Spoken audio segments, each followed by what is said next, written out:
मेरे प्यारे साथियों, परीक्षा पे चर्चा के इस महत्वपूर्ण एडिशन में आपका बहुत बहुत स्वागत है। इस बार परीक्षा पे चर्चा कुछ अलग है, कुछ खास है। बहुत सारे स्टूडेंट्स ने मुझे ये सजेशन भेजा था कि देश के अलग अलग हिस्सों में भी परीक्षा पे चर्चा होनी चाहिए। तो इस बार मैंने देश के अलग अलग हिस्सों में भी स्टूडेंट के साथ बैठ करके परीक्षा पे चर्चा की।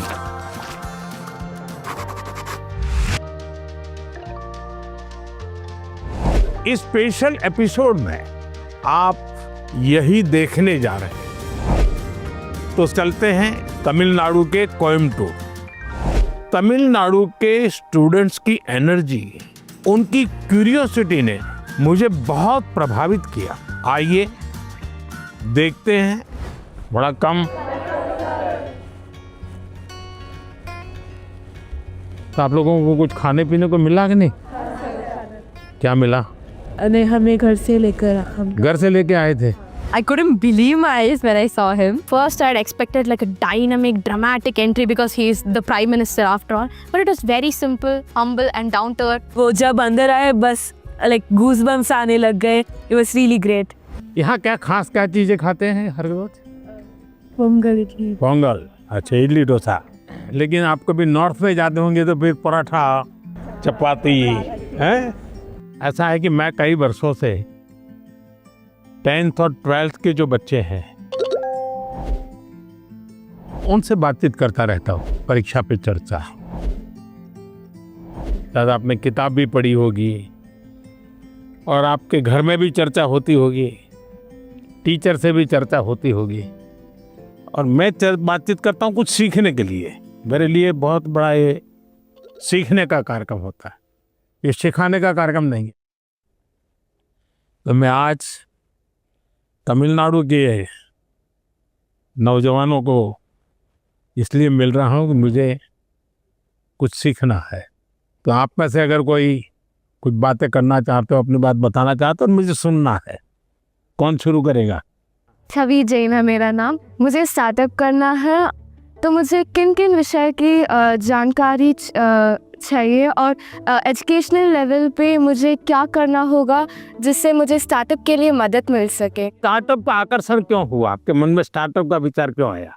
मैंने कई लोगों को देखा है, उनसे बस प्रोत्साहित होकर मुझे भी करना। देखिए, आपकी बात एकदम सही है। मैं भी आजकल जब भी किसी नौजवान से मिलता हूँ तो तुरंत कहते हैं स्टार्टअप।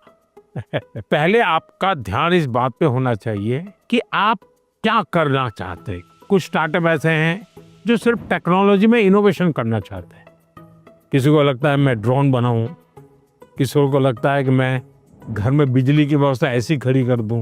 अपने किसी 4 दोस्तों को जानती होगी जो टेक्नोलॉजी में एक्सपर्ट हैं। एक आध दोस्त है फाइनेंस में एक्सपर्ट है।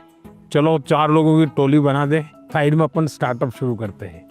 जरूर नहीं कोई स्टार्टअप के लिए कोई 25 साल की उम्र चाहिए, आप कभी भी शुरू कर सकते हैं।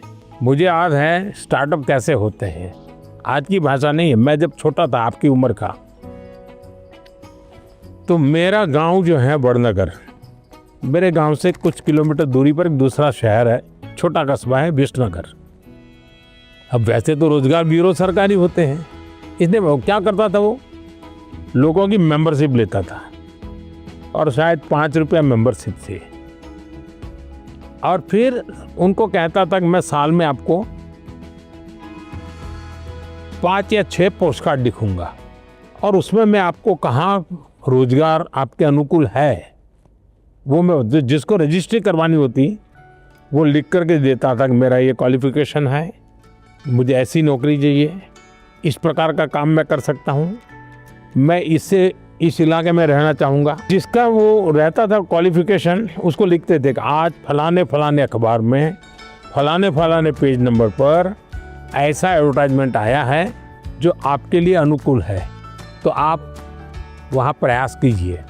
ये काम वो करते थे। अब ये ऐसा स्टार्टअप था, उनको कमाई होती थी, उनकी तो रोजगारी हो गई पक्की। छोटे छोटे स्टार्टअप से भी काम शुरू हो सकता है। तो मैं समझता हूँ कि अगर आपकी रुचि है तो बहुत अच्छी बात है। हमने एंटरप्रेन्योर बनने का मूड होना चाहिए, और आज भारत की चीज़ें विदेशों में भी बहुत जा सकती है, बहुत चीज़ें जा सकती है। तो थोड़ा आपको अध्ययन करना चाहिए। कुछ स्टार्टअप चलाते हैं, तुमको मिलने जाना चाहिए, पूछना चाहिए। आप स्कूल में एक 4-5 दोस्त लेकर के एक प्रोजेक्ट बना सकते हैं कि भाई स्टार्टअप की शुरुआत कैसे होती है, आइडिया कैसे आता है, वो काम कैसे करते हैं, और एक प्रोजेक्ट रिपोर्ट बनाओगे। उनको बताना चाहिए मैं तो स्कूल से हूँ, मैं स्कूल का प्रोजेक्ट बना रहा हूँ। तो वो छुपाएगा नहीं, आपसे बताएगा। तो धीरे धीरे आपको ज्ञान भी मिलेगा कैसे कर सकते हैं। His reaction was towards my question when I asked about startup. His reaction and his answer all touched it. इस बात से मैं घबरा जाता हूँ कि कहाँ मेरे साथी मेरे से आगे न चले जाए पढ़ाई में। मेरे आसपास के लोग भी उससे मेरी तुलना करने लग जाते हैं, जिससे मैं और घबरा जाता हूँ। तो ऐसी स्थिति में मैं क्या करूँ? देखिए, पहली बात है, इसे घबराने की जरूरत नहीं है। एक्चुअली वो आपके लिए इंस्पिरेशन बन सकता है कि देखो ये कैसे जल्दी चीज़ों को सीख लेता है, ये कैसे आगे बढ़ रहा है, ये कैसे काम कर रहा है। तो एक तो आप उसको ऑब्जर्व करके सीख सकते हैं। खुद की कैपेसिटी बढ़ाते रहना, इसका मतलब कि तुम्हारा मानदंड कौन होगा, वो नहीं होगा, खुद होंगे। खुद को ही एक पैरामीटर बढ़ा देना चाहिए और तय करना चाहिए कि मैं कल यहाँ था, अगले सप्ताह में यहाँ पहुंचूंगा। तो आपका उत्साह बढ़ेगा। अब जैसे हम सोचे कि भी मेरे मन में ऐसी कौन सी विशेषता है, क्या काम है। देखिए, हर एक को हर चीज नहीं आता ही है। देखिए, हर एक को कुछ न कुछ तो आता ही है। मेरे पास वो कौन सी ताकत है, मैं इसको आइडेंटिफाई कर पाता हूं। आप देखिए, वो आपकी ताकत बन जाएगी। कभी निराश नहीं होना चाहिए। He's a person with whom I can be very comfortable to speak, and then that question came out of on his own. Sir, हमेशा मुझे ये डर रहता है कि कहीं मैं पढ़ाई में ज़्यादा फोकस करूँ तो मैं अपनी पैशन खो दूँ। अगर मैं अपने पैशन पे ज़्यादा फोकस करूँ तो मेरी पढ़ाई छूट जाएगी। दोनों के बीच में बैलेंस कैसे लाऊं? देखिए, पहली बात है कि ये दो अलग चीजें, ऐसा आप मानते क्यों है? दोनों उपयोगी हैं। जैसे मान लीजिए आपको आर्ट का शौक है? और आपने साइंस का कोई विषय पढ़ा और उसमें कोई लैब की चर्चा है और कुछ केमिकल मिलाने की चर्चा है। अब एक तो तरीका है कि आप पढ़ें, लेकिन आपको आर्ट में रस है, तो आप ऐसा कीजिए, कागज लीजिए, लैब बनाए, कागज पे पेंटिंग कर लैब बनाए। फिर जो केमिकल पढ़ने के थे, हर बोतल में केमिकल का नाम लिखे। फिर आप पढ़ने में आया था कि भाई इस केमिकल को इस केमिकल को मिलाने से ऐसा कलर बनता है, तो एक दूसरा चित्र बनाइए, उस पॉट के अंदर वो कलर। तो आपको चित्र का काम भी हो गया और आपको वो लेसन भी याद हो गया। यानी एक साथ दोनों चीजें बहुत अच्छी तरह से आप कर सकते हैं।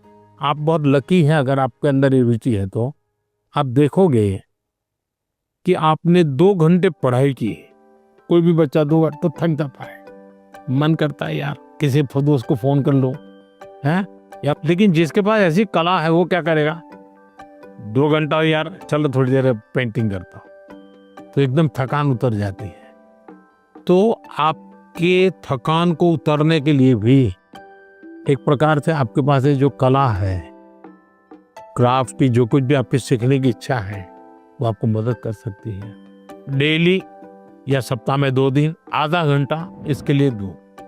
तो आप देखिए, बहुत ही अच्छी तरह टाइम मैनेजमेंट करके अपने जो समाज जीवन में जिसकी जरूरत है वो शिक्षा तो करनी है, लेकिन जो व्यक्ति के जीवन में उपयोगी है वो आप इससे कर सकती हैं। उन्होंने मुझे बहुत सारे टिप्स दिए थे जिसको अगर मैं अभी इम्प्लीमेंट करूँ तो मेरी पढ़ाई और मेरी पैशन दोनों ही बहुत अच्छा चलेगा। हमारा देश भी 2047 में डेवलप्ड राष्ट्रों के साथ एक होने वाला है। सो मेरा प्रश्न क्या है कि हम नवयुवक इसे हासिल करने के लिए क्या कर सकते हैं? मुझे अच्छा लगा कि मेरे देश के 10th 12th के बच्चों के मन में भी 2047 विकसित भारत का ड्रीम है। ये मेरे लिए बहुत बड़ी खुशी की बात है ना। आज मुझे अब मजा आएगा। वाह, देखिए ये चीज है ना, अब 2047 में विकसित भारत यानी क्या है? आपने कभी सिंगापुर के विषय में सुना होगा। सिंगापुर एक जमाने में एक मछुआरों का छोटा सा गांव था, उसमें से आज इतना बड़ा बन गया। तो ली कुआन यू कहते थे कि भाई अगर हमको डेवलप कंट्री बनना है तो हमें अपनी आदतें डेवलप कंट्री के लोगों की होती वैसी बनानी पड़ेगी। हमें थर्ड वर्ल्ड कंट्री की तरह कहीं पर भी कूड़ा कचरा फेंक दिया, कहीं पर थूक दिया, ये नहीं चल सकता। सिर्फ कहीं जाना है, भाई यहाँ पर रेड लाइट है, मुझे स्कूटर खड़ा कर देना चाहिए। अब छोटी सी चीज है कि भाई हम परिवार में तय करेंगे कि हमारे घर में खाने के बाहर कुछ भी जूठा नहीं छोड़ेंगे। बताइए सब लोग ऐसा करें तो कितना खाना बचेगा, कितना बड़ा फायदा होगा। तो एक नागरिक के नाते मैं अगर इन चीजों का जीवन में ठीक से पालन करूं तो मतलब कि मैं विकसित भारत के लिए कंट्रीब्यूट कर रहा हूं। अब जैसे वोकल फॉर लोकल, मैं मेरे देश की चीजें खरीदूंगा, मैं भारत में जो चीजें बनी है उसको लूंगा। जैसे मैं कहता हूँ मेड इन इंडिया। अब कुछ लोग पैसे वाले लोगों को लगता है दुबई में जाके शादी करेंगे, वाह हिंदुस्तान में क्या कमी है भाई। हम सब देश के नागरिक छोटी छोटी चीजों को करें, हम जरूर विकसित भारत बनाने में अपना दायित्व निभा सकते हैं। He was shocked that, oh my God, a student is actually concerned about this. And he told us that it's the small steps that matter, not the large ones. मेरा आपसे प्रश्न ये है कि कोई भी छात्र या कोई भी मनुष्य अपना जीवन जब व्यतीत करता है तो बहुत सारी चुनौतियों का सामना करता है। तो ऐसे परिस्थितियों में उसका एक लक्ष्य होता है, पर जब चीज़ें डिफ़िकल्ट हो जाती है तभी हमको हमारा जो मोटिवेशन होता है जीवन व्यतीत करने में वो कम होता है। तो ऐसी स्थिति में सफलता प्राप्त करने के लिए हमें मोटिवेशन की ज़रूरत है या अनुशासन की? दोनों चीजें महत्वपूर्ण है जीवन में। अगर अनुशासन है ही नहीं तो कितना ही इंस्पिरेशन होगा तो वो इंस्पिरेशन क्या काम का आएगा। मान लीजिए एक किसान है, उसको प्रेरणा मिल रही है, बगल वाला किसान बहुत फसल कर रहा है, इंस्पिरेशन है कि यार उसकी तो 1 एकड़ भूमि है, मेरी तो 4 एकड़ भूमि है, वो ज्यादा कमाता है, मैं कम कमाता हूं, तो उसको इंस्पिरेशन तो वहां से मिलता है। लेकिन ये बारिश के पहले जोतना चाहिए, वो सोचता नहीं, देखेंगे अब हफ्ते के बाद करेंगे।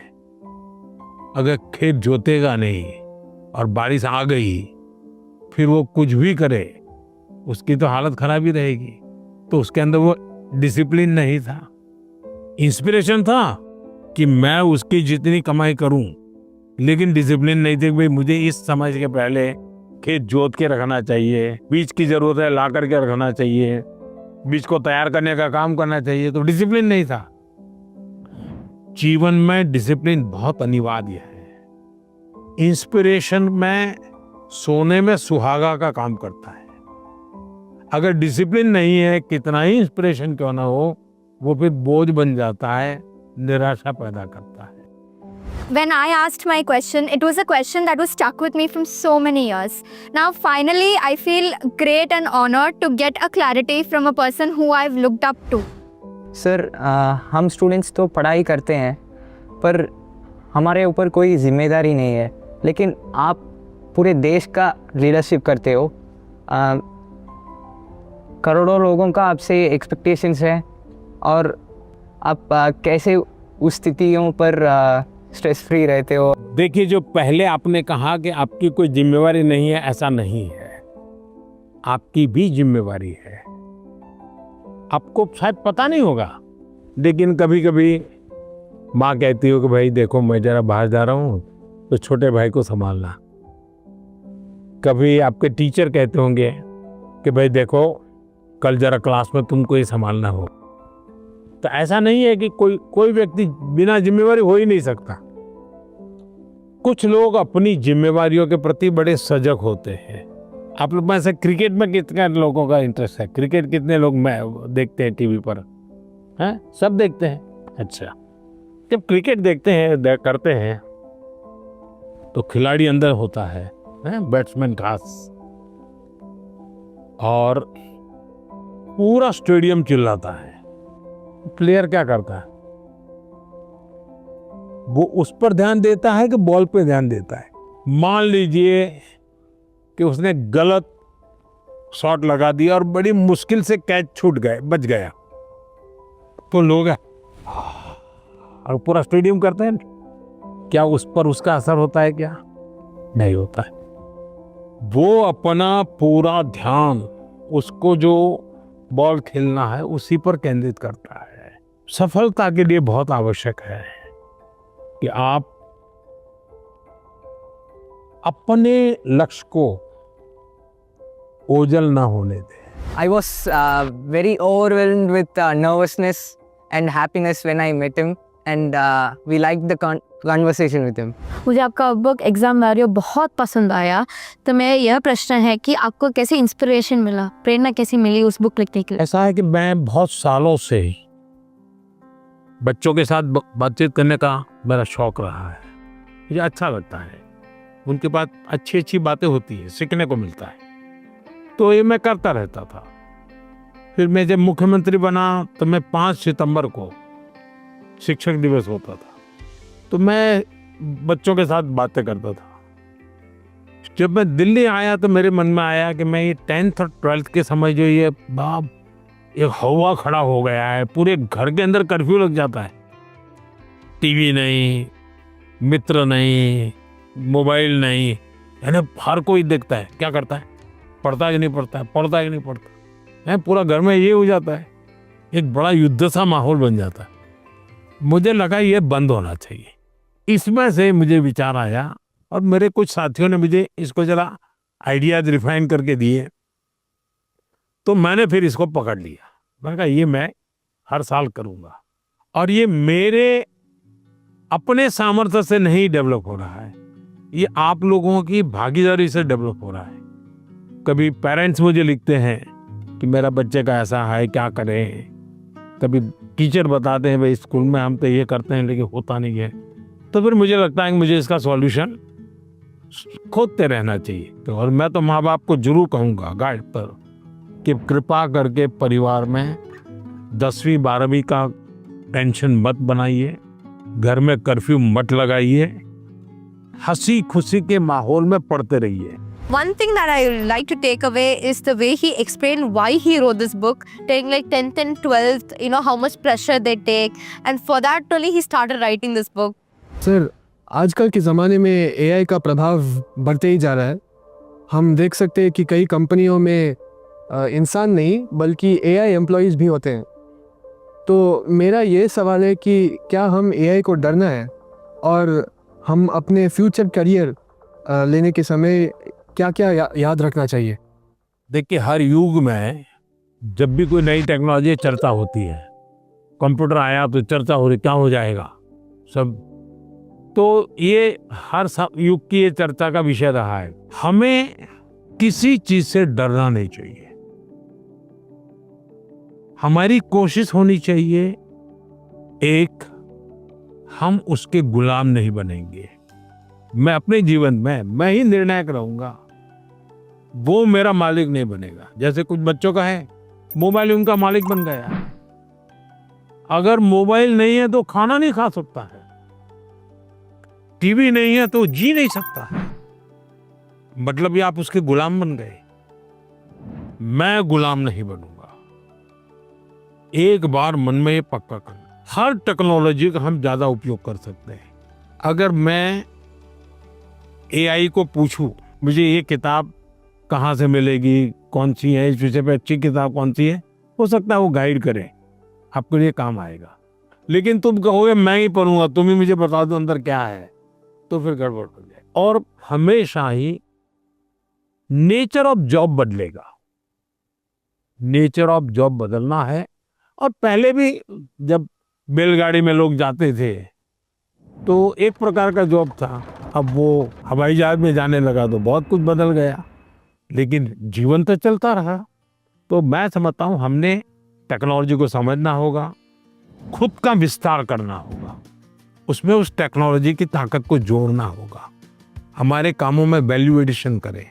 अगर ये होता है तो मैं पक्का मानता हूँ कि कितने ही उत्तम से उत्तम टेक्नोलॉजी क्यों ना आए, हमें उपयोग होने ही वाली है, हमें डरने की जरूरत नहीं है। साथियों, कोयम्बटूर के हमारे युवा साथी पढ़ाई के साथ साथ एआई, स्टार्टअप और फ्यूचर की टेक्नोलॉजी को लेकर बहुत जागरूक है। और मैं कह सकता हूँ यही तो है युवा भारत की युवा सोच, जो विकसित भारत 2047 के संकल्प को नित नई मजबूती दे रही है। परीक्षा एक ऐसा अवसर है और परीक्षा के लिए हेल्दी कंपटीशन की भावना हमारी तैयारी को और बेहतरीन बनाती है। इन सभी चर्चाओं में स्थान अलग अलग थे, स्टूडेंट्स अलग अलग थे, अनुभव अलग थे, लेकिन हर चर्चा का उद्देश्य एक ही था, हर स्टूडेंट को सुनना, समझना और साथ मिलकर कुछ न कुछ सीखना। आप सभी को मेरी बहुत बहुत शुभकामनाएं। बहुत बहुत धन्यवाद।